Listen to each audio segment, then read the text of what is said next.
I discovered a lush jungle hiding the world's largest gold deposit, with workers mining for me. The man in charge was named Mike, a geologist, but this was all just in reality, I'm overweight and bald. I'm actually a rich kid, born into a mining family. Unfortunately, by the time it got to my generation, the business had collapsed and I was drowning in debt. I kept thinking about that dream. Maybe it was a sign from God. Since Mike and I already knew each other, I tracked down his contact information. I stole the gold watch I'd given my wife, grabbed everything I had, and flew straight to Indonesia without looking back. When I got there, I found Mike at rock bottom too. After several failed expeditions, nobody believed in his theories anymore.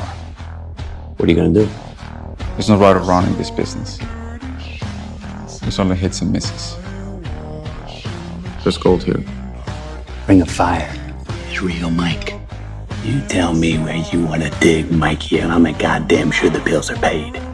We hit it off immediately, determined to prove wrong everyone who had ever looked down on us. Mike took me to a spot he'd had his eye on for a while. When I looked around, I was stunned. It was exactly like the scene from my dream. This only strengthened my resolve. I grabbed a napkin and scribbled out a 50-50 partnership agreement. What's that? It's a contract. Read it. Sign it. We shook on it. First, I used Mike's extensive experience as a selling point to attract some small investors. We managed to raise $260,000 in startup capital. Then, I bought drilling equipment and hired local workers to dig around the clock. We sent the samples to a lab right away to test for gold content.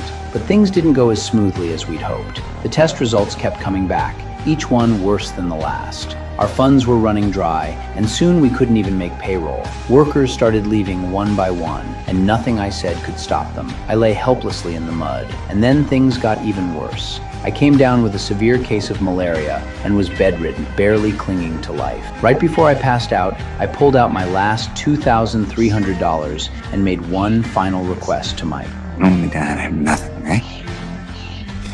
Trust me.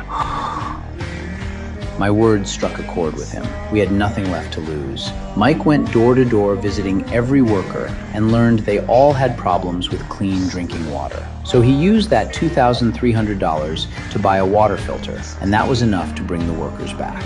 Work continued. A few weeks passed. When I finally woke up, Mike was sitting beside me with a somber look on his face.